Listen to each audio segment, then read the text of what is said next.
Bonsoir à tous. On a supprimé la gifle, on a ajouté la tablette.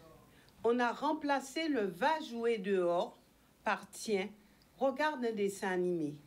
Les enfants d'aujourd'hui n'ont pas connu la peur du regard ni la rigueur du silence. Ils ont grandi dans un monde où tout s'obtient d'un clic, où les écrans ont pris la place de la parole et où la patience a disparu avec les connexions lentes. Certains disent que c'est le progrès, une génération sans violence, plus libre, plus expressive. D'autres y voient une perte d'autorité, de limites et de repères qui se payent aujourd'hui dans les écoles, les foyers, mais aussi dans la rue. Alors, cette génération sans gifle, mais saturée d'écran, est-elle plus épanouie ou plus perdue? 25 minutes pour ou contre, la génération d'aujourd'hui a grandi sans gifle, mais avec trop d'écran. Nous avons ici Caroline et Laurence. Caroline est pour et Laurence est contre cette affirmation. Alors, mesdames, c'est vrai, un sujet qui fait débat, un sujet qui intéresse beaucoup les parents, mais aussi les grands-parents, mais aussi tous ceux qui sont des observateurs de cette société. L'absence de sanctions physiques n'a-t-elle pas laissé place aujourd'hui à une absence totale de cadre où l'enfant se croit tout permis, Caroline? Bonsoir. Alors, effectivement, c'est vraiment désolant de voir que maintenant, on ne peut plus corriger un enfant. Je ne dis pas que ça va être systématique, mais quand on a déjà expliqué à un enfant pourquoi il ne faut pas faire ceci, pourquoi il ne faut pas faire cela, on lui a expliqué, mais qu'il ne comprend pas. Mais comment faire? Donc, on le laisse évoluer comme ça? Non, on ne va pas assassiner un enfant, mais on va lui faire comprendre qu'il y a des règles. Il y a des règles dans la vie, on ne peut pas vivre comme ça sans règles. Donc, il faut vraiment, moi je pense, il ne faut pas tabasser un enfant, mais quand même, à un moment, on ne peut plus, on a déjà parlé, maintenant, il faut taper. Il faut taper. Et les enfants, maintenant... On n'a plus le droit de taper. Alors, la loi dit qu'on n'a plus le droit de taper, mais quand les enfants sont dans la rue, on nous dit qu'on ne s'est pas occupé des enfants. Donc, je suis désolée, si vous ne voulez pas que je tape mon enfant qui ne m'obéit que par cela, comment je fais? Alors, est-ce que je vais tous les jours dire à un enfant, bon, tu ne veux pas ceci, regarde des dessins animés? Non, il y a des règles dans la vie. Non, moi, je ne suis pas pour la gifle systématique. Mais à un moment, on est excédé, on ne peut plus. Écoutez, faire ce qu'il y a à faire. Apparemment, il faut lui donner des écrans. Des écrans, mais c'est pas bon déjà pour sa santé déjà. Et puis voir des images comme ça, le cerveau il s'atrophie, c'est pas bon du tout. Et pourquoi ne pas lui donner un livre? Pourquoi ne pas lui donner un livre? Le livre ça fait travailler les deux cerveaux, le cerveau droit, le cerveau gauche. Donc je vois pas l'écran, on est là et puis on absorbe sans réfléchir quoi. Alors selon vous, les écrans ont remplacé les parents? Et surtout les parents comme figure d'autorité. Quelque part, oui, parce que quand on donne à l'enfant un portable, la permission de regarder la télé toute la journée pour avoir la paix, je suis désolée, mais après, il ne faut pas s'attendre du résultat. Mais est-ce que les parents aussi, vraiment Caroline, ne se disent pas, est-ce que ce n'est pas un refuge? Je dirais franco pour les parents, puisqu'ils n'ont plus forcément à avoir autant d'attention, à dialoguer. C'est un peu, je vais être un peu tranquille après une dure journée de travail. Mais je suis désolée, lorsqu'on prend la décision de faire un enfant, il faut savoir l'éduquer et être capable, à mon avis, de faire face à ces situations. J'ai du mal à comprendre qu'un parent soit fatigué au point de ne pas pouvoir échanger avec son enfant, avec un enfant. Pas avec un adulte, mais un enfant quand même. Non, moi, j'ai du mal à comprendre ça. Donc, il faut revenir à la gifle pas la gifle systématique. Mais on a déjà parlé, on a déjà expliqué plusieurs fois. Et puis, l'enfant aussi, il vous teste, il ne faut pas croire. Hein. Il essaie de faire ceci pour voir si ça passe, il essaie de faire cela pour voir si ça passe. Mais si ça passe tout le temps, c'est la porte ouverte à tout, et puis voilà. Mais si on met des règles et qu'on reste sur sa position jusqu'au bout, l'enfant va comprendre à un moment. Mais c'est pas à 15 ans qu'on va mettre des règles. C'est pas quand l'enfant est à l'extérieur qu'on va corriger l'enfant. C'est à la maison qu'on doit expliquer à l'enfant certaines choses. Un enfant, il comprend tout. Il comprend tout, mais si on ne lui dit rien, qu'on le laisse évoluer devant un écran et que c'est l'écran qui est son parent, ben, je suis désolée, hein, les résultats sont là maintenant. Hein. Alors, on éduque l'enfant avec des notifications plutôt qu'avec des noms. Non, il peut y avoir des noms. Non. Moi, je dis Aujourd'hui, est-ce que c'est ça la réalité? Il y a une grande partie des enfants qui sont livrés à leur portable, à leur...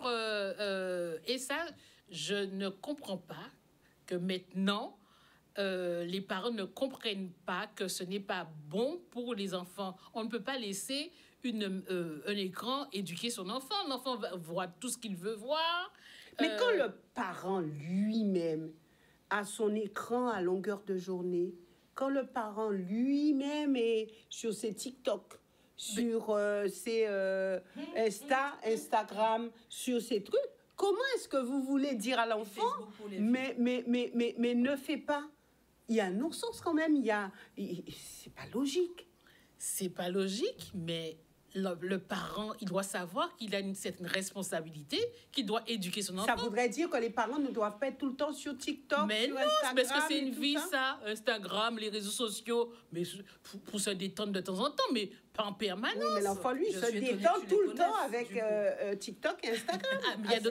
Il y a d'autres manières de se détendre. On peut faire du sport. Il y a d'autres activités quand même. Alors, si l'enfant arrive et dit, maman, mais toi, tu te détends avec TikTok et Instagram, donc moi aussi, j'ai le droit. Mais que peut dire le parent? Et je passerai l'exemple vient d'en haut, mais il faut que si le parent doit se rendre compte aussi quel exemple que je donne à mon enfant. L'enfant, il imite de toutes les manières. Hein. Il imite, il voit ça. Ben, si c'est ce que maman et papa font, ben, c'est ce qui est bien, je le ferai comme ça. Mais il faut savoir qu'il faut arrêter de... Il faut que les parents se responsabilisent aussi. Alors, qui pourrait leur donner une gifle alors aux parents pour les responsabiliser? La gifle, ils l'auront de toutes les manières quelques années après, lorsque les enfants, leurs résultats qu'ils auront avec ces enfants-là, ils auront leur gifle. Pas physique, mais mental. Waouh, ok. Eh bien, waouh, ça va être compliqué, hein? Pour moi, il faut nuancer le propos, parce que c'est pas l'écran en soi qui est un problème, en fait. C'est l'usage qu'on en fait, c'est ce qu'on fait de l'écran, parce qu'un écran, ça peut être de la création, de créativité, c'est l'accès à l'information, c'est beaucoup de choses l'écran. Et puis tu as parlé de gifles, alors il faut corriger un enfant. Je suis d'accord pour corriger un enfant. Il y a des enfants qu'on n'a pas besoin de taper. Tout à fait. On peut faire appel à leur raisonnement pour qu'ils obéissent.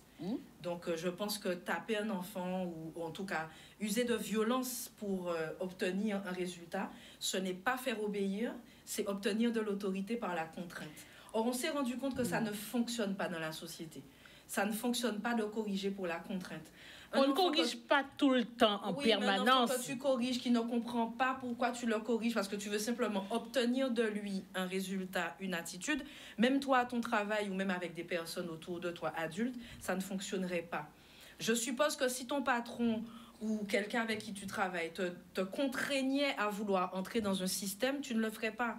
Donc, je ne vois pas pourquoi un enfant qui est quand même un cerveau, c'est un être humain avec ses qualités, ses défauts, avec ses humeurs, ses émotions, qui a une vie à part entière. En fait, on a fait des enfants parfois un peu le réceptacle de ce qu'on voudrait soit faire, ou le prolongement de ce que la société voudrait. J'étais quand même assez étonnée que tu puisses dire, par exemple, qu'un enfant, ça doit rentrer dans les clous et qu'il y a des parents qui devraient comprendre qu'ils doivent faire passer du temps avec leurs enfants. Ben, en fait, un parent qui rentre chez lui fatigué et qui se rend compte qu'il ne pourra pas moralement prendre soin de son enfant les premières minutes durant lesquelles il arrive, il le met devant la télé. Pour moi, je ne trouve pas que ça soit quelque chose de vraiment extraordinaire. Alors, il le met devant un livre. Tant mieux. Bon, il y a aussi des écrans, tu peux avoir des liseuses. Hein. On n'est pas obligé d'avoir un livre papier entre les mains. Les parents trouvent des moyens de faire avec leur enfant. Et je ne vois pas pourquoi je devrais les stigmatiser pour ça. Là où nous sommes d'accord, c'est vrai que la société n'a pas appris aux parents lui-même à être modérés dans les nouvelles technologies. La preuve, là où je travaille, il y a des gens qui passent 15 heures devant un ordinateur. Je connais des gens, leur portable est vissé à leurs mains. Oui, d'accord. Donc, et puis, il y a maintenant des âges pour toutes choses. Un enfant d'1 an ne va pas faire la même chose qu'un enfant de 14 ou 15. Un parent qui commence sa vie avec son enfant, l'enfant vient d'arriver, il va avoir de l'expérience qui va venir s'engranger par rapport à un parent qui en a déjà eu 1 ou 2 ou 3 qui saura à peu près comment les choses vont se passer. Donc, en fait, on n'est pas dans une droite ligne. Lisse et fluide. Tout le monde ne doit pas avoir d'écran. Tout le monde devrait faire ceci. Du temps de mes parents, il n'y avait pas d'écran. Moun t'es qu'à tomber enceinte quand même. Moun t'es qu'à faire bon cas. Il y avait plein de gens qui tuaient, qui faisaient des choses pas catholiques. Et pourtant, ils n'avaient pas d'écran. Ils n'avaient pas d'ordinateur. Internet n'existait pas. Alors, qu'est-ce qu'on fait de ces gens-là? Eux, quelle a été la dérive pour eux? Quel est l'outil qu'on va rendre responsable maintenant de la dérive de l'ancien temps où les gens faisaient n'importe quoi? Moi, j'aurais bien aimé savoir. Alors, il faudrait aussi voir aussi que Et tout le monde n'avait pas la télé. Tout le monde n'avait pas la télé. Mais bien sûr, il n'y avait pas la télé, il n'y avait pas autant de dérives non plus. Mais il y a fait cas. Mais quel cas qu'il faisait qui ressemble à ceux qui se font maintenant? Non, mais quel cas? Aujourd'hui, c'est sur la place publique. Mais les scandales, les meurtres, les enfants qui désobéissent à leurs parents, ça a toujours existé. Oui, mais les meurtres, les agressions, les braquages, alors tout ça, aujourd'hui, ça n'existait pas avant. Ah, si, oh là là. En fait, si ça existait, mais ce n'était pas aussi répandu. Ah, peut-être, parce qu'on ne savait pas non plus. Écoute, j'étais à une veillée mortuaire jeudi. Mais on a braqué quelqu'un qui allait à la veillée mortuaire. Un soir comme ça. Moi, j'ai jamais vu ça, j'ai jamais entendu ça. Comme tu dis, tu ne l'entendais pas, mais ça existait. Mais non. Oui, je suis désolée. Dans les familles, ce que les jeunes regardent maintenant, les programmes que les gens regardent à la télé, c'est bien ce que je dis. Et sur leur écran, c'est bien ce que je dis. C'est pas l'écran qui est un problème, c'est l'usage qu'on en fait. Et c'est ce qu'ils regardent, c'est pas l'usage qu'on en fait, c'est ce qu'ils regardent. Parce qu'effectivement, comme tu disais qu'on pouvait lire sur l'écran. Oui. Effectivement. Mais si tu ne regardes que des films où il y a de la violence, où on braque, on tue, et puis les jeux aussi qui sont sur les tablettes où on tue, et les jeunes pensent que tuer, c'est un jeu.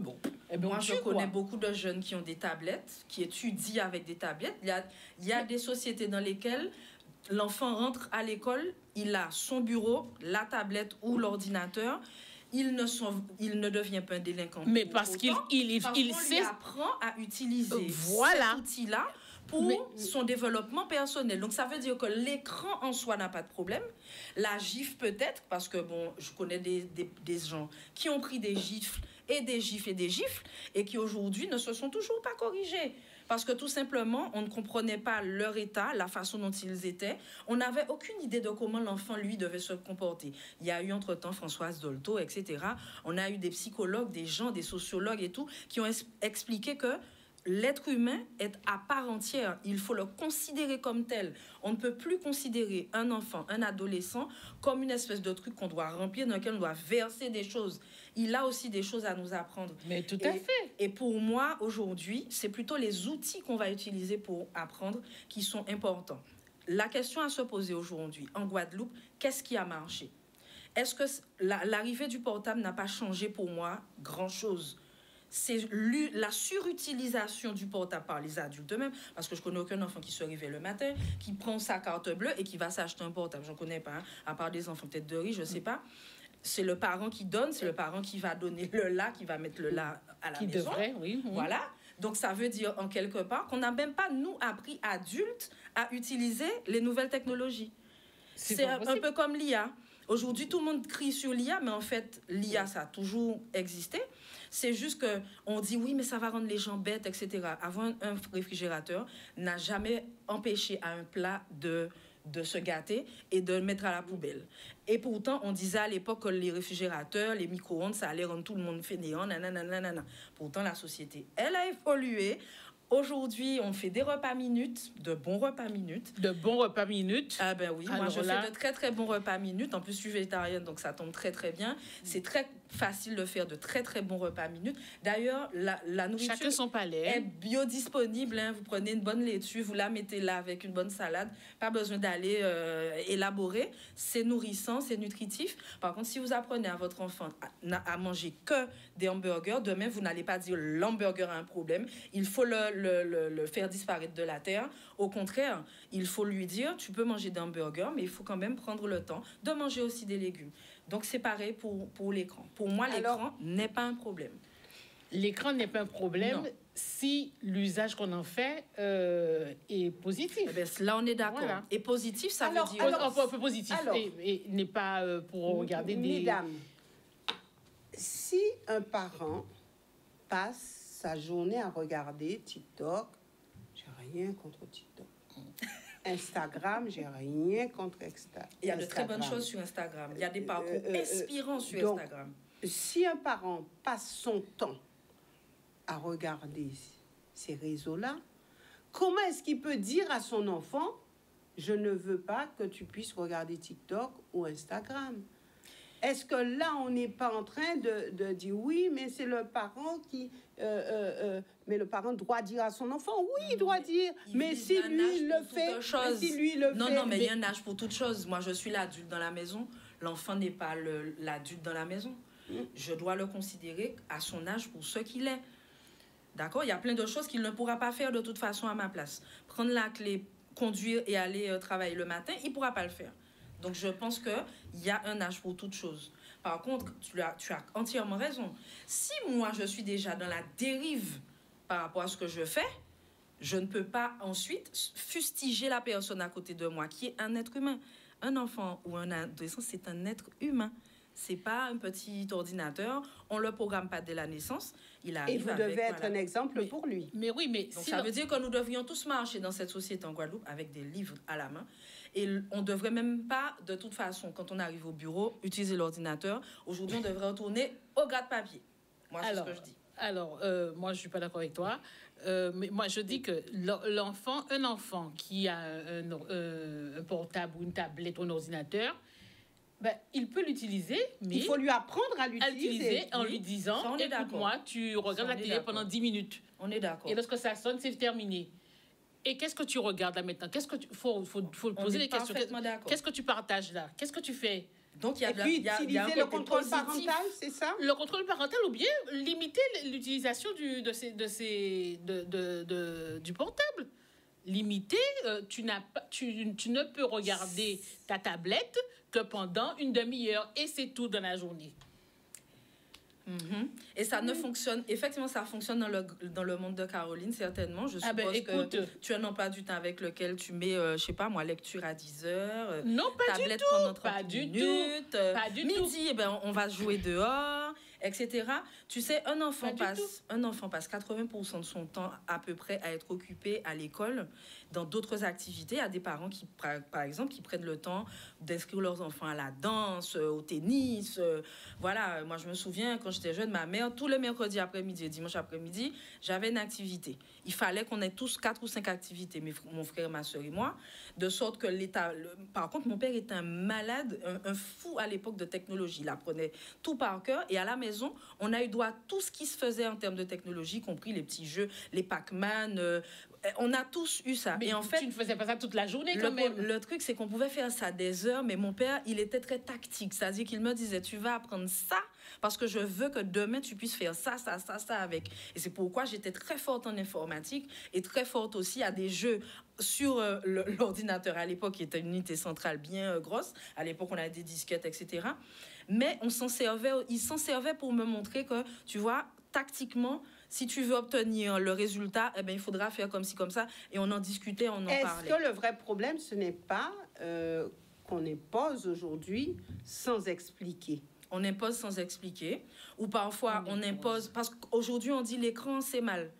L'écran, c'est très, très mal. Partout, il y a des écrans. Vous passez 8 heures dans un avion. Je ne connais aucun parent qui passe 8 heures dans un avion se disant, tu vas regarder un film pendant 30 minutes. Dans un avion. Nous, mais on n'est pas dans un avion on va dormir tous les jours. On n'est pas dans un avion oui, tous les jours. ce que je veux dire, on parle c'est du que quotidien. si ça fonctionne, eh bien, ça doit fonctionner partout. Ça veut dire qu'aujourd'hui, je prends un exemple. En Guadeloupe... Et puis, on est limité dans l'avion. Je suis désolée. Quelle activité qu'on a après? Eh bien, lire, tricoter, crocheter, oui, on est limité. Jouer aux échecs, jouer aux dames, jouer à la... On peut même jouer à la marelle dans les allées maintenant. Puisque, bon. Oui.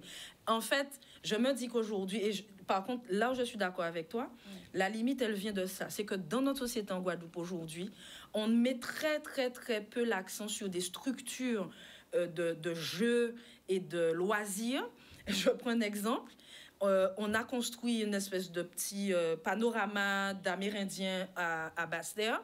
Les gens volaient les perruques. Ensuite, ils ont volé les vêtements. Après, ils ont volé le mannequin. Finalement, ils sont partis avec les agrès. Donc là, c'était pas des enfants, c'était pas des jeunes. On s'est rendu compte que les adultes ont déraciné les plantes, etc. Vous mettez ils des ont plantes. Tout piqué alors. Vous mettez des plantes. Alors, mieux. On avait aussi un super lieu de loisirs sur le bord de mer à Basse-Terre. Quelqu'un a mis le feu. Un adulte a versé de la bière dessus. Ils ont mis le feu. Donc, je veux dire, les jeunes d'aujourd'hui, moi, je veux bien croire qu'ils sont devant leurs écrans, mais alors, les adultes ne sont pas en reste. Pour moi, aujourd'hui, en Guadeloupe, il manque ça, du loisir, théâtre. Il nous manque un grand théâtre. Il nous manque un opéra. Il y en a, il y a des choses. Il y a des écoles de musique. Oui, mais justement, c'est ça qu'on devrait avoir. Des parcs, des parcs à perte de vue. Puisqu'on a une forêt, on a en fait un espace vert. On pourrait aussi organiser des randonnées. Et c'est là où tu as raison.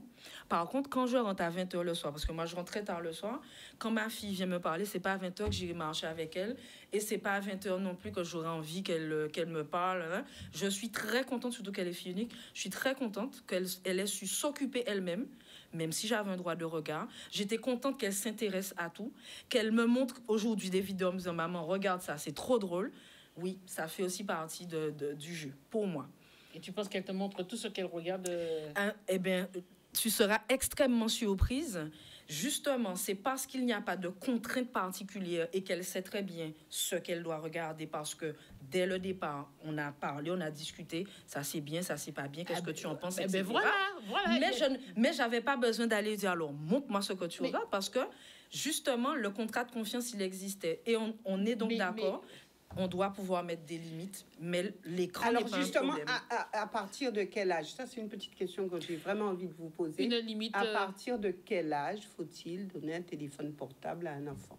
Les constructeurs disent, les constructeurs qui n'ont pas donné à leur enfant leur portable, pourtant qu'ils l'ont bien créé, on dit que c'est à partir de 15 ans qu'un enfant devrait avoir un portable par rapport aux ondes que cela dégage. À partir de 15 ans? 15 ans. Caroline? 15 ans, 14, 15. Bon, 15 ans, on est encore fin du collège, c'est ça? Ouais, fin du collège, ouais. Bon, pour les enfants qui sont... Bon, Caroline, c'est 15 ans, c'est... Et moi, je vois des enfants de 9 ans avec oui, bien sûr. Alors, ils n'ont pas forcément leur portable, mais ils prennent le portable de maman, de papa. C'est ça. Ceci dit, j'ai des neveux et nièces qui sont plus petits, 8 et 9 et 8 et 10. Et leur maman, par exemple, ils ont déjà leur petite carte, ils peuvent déjà payer. Ils ont un portable qui est uniquement dans un certain sens, qui est un kit portable, en fait. Oui, hein. alors, et on apprend à l'enfant à l'utilisation. Si c'est encadré, il n'y a pas de problème. Mais moi, je suis contre le fait qu'on laisse les enfants devant des écrans parce qu'on veut avoir la paix. Mais ça peut arriver. Mais attends. Ça peut arriver que pour avoir la paix, par exemple, j'aime la musique, je vais en répétition, j'emmenais ma fille avec moi, oui, je lui donnais ma tablette, parce qu'en fait, personne ne peut me la garder.